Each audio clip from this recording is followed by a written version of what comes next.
Today on Ancient Giant Mysteries, we tell the story of the giant Aztec warrior Tzilacatzin, otherwise known as the Goliath of the Aztecs. The 10-foot Aztec giant who threw great huge stones in battle against the Spanish invaders. The year is 1521. The city Tenochtitlan, the heart of the Aztec Empire. The enormous city was one of the biggest cities in the world at the time. It was said to have almost 300,000 inhabitants. Spanish conquistadors, led by Hernan Cortez, had laid siege to the city. The Aztecs, though outnumbered and outgunned, desperately needed to defend their home. They call upon their most powerful warriors to come and defend the kingdom. In comes Tzilacatzin, the giant of Tenochtitlan. His name, whispered in fear by the Spanish, echoes with respect amongst his people.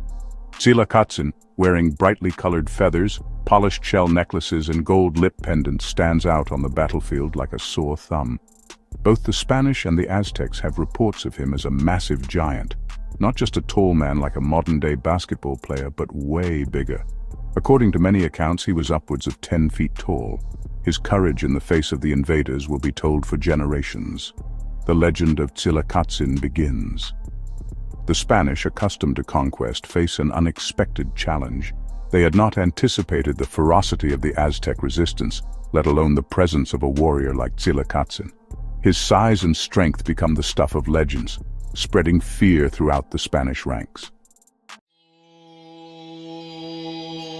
Hernan Cortez, the conquistador himself, writes of Tzilacatzin. He describes a man of immense stature, a giant amongst men. Cortez, in his letters to the Spanish king, details the awe he felt upon seeing the Aztec warrior. Cortez writes, quote, "The Aztecs have one formidable warrior of giant stature called Tzilacatzin, every stone he threw bringing down its target. He was made aim of all the Spanish archers and musketeers, his great stature making him easily distinguishable, but they could never defeat him." End quote.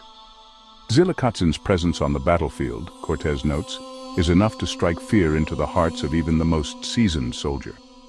The fact that musketeers and archers had little effect on Tzilacatzin tells us he was not a normal man who was tall.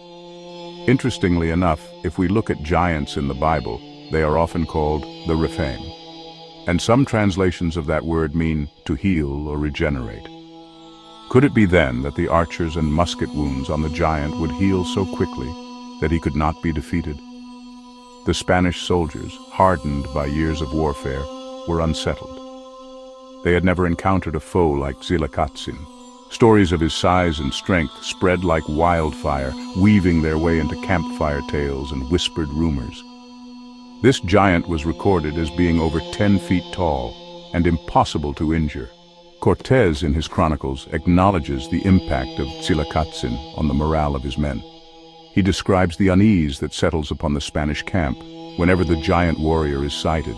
Even the bravest conquistador, Cortez admits, cannot help but feel a shiver of fear when facing Tzilacatzin in battle.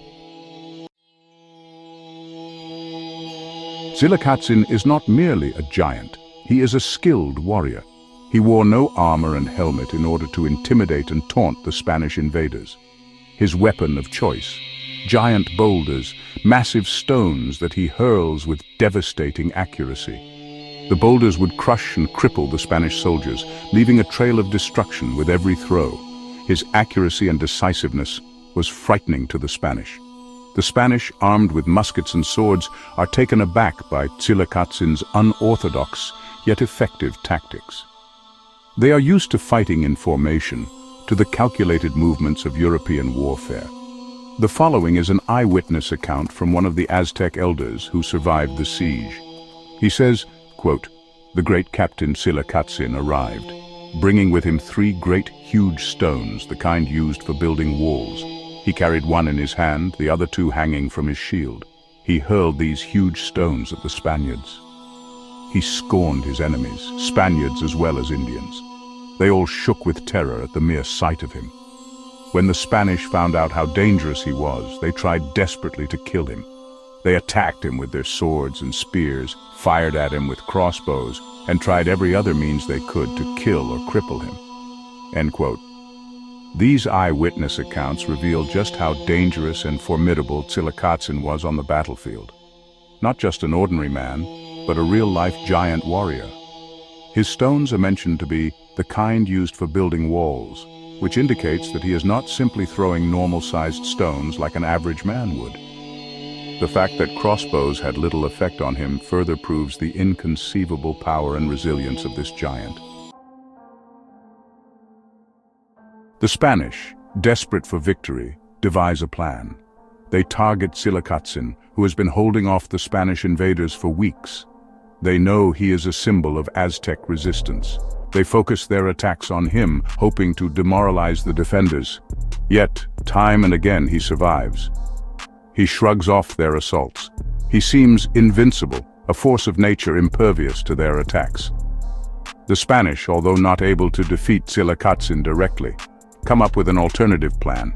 They encircle the city, not allowing any provisions to arrive. Without food, the inhabitants begin to starve, resorting to eating leather, wood, and even bricks. With hardly any rain, there is no drinking water. They start to drink contaminated water, causing thousands to die from dysentery. Sickness and starvation ravage the city, weakening even the strongest warriors. To make matters worse, a smallpox outbreak spreads through the city, the highly contagious virus killing thousands. After weeks of starvation and disease, eventually Tzilacatzin falls from dehydration. Once the Spanish hear the news of the giant's passing, they begin to make way into the city. His death, a devastating blow to the Aztecs, marks a turning point in the siege. The Aztec Empire crumbles. This historical defeat will forever change history. But the legend of Tzilacatzin lives on. This account of a giant is one of the most credible and well-documented cases in history.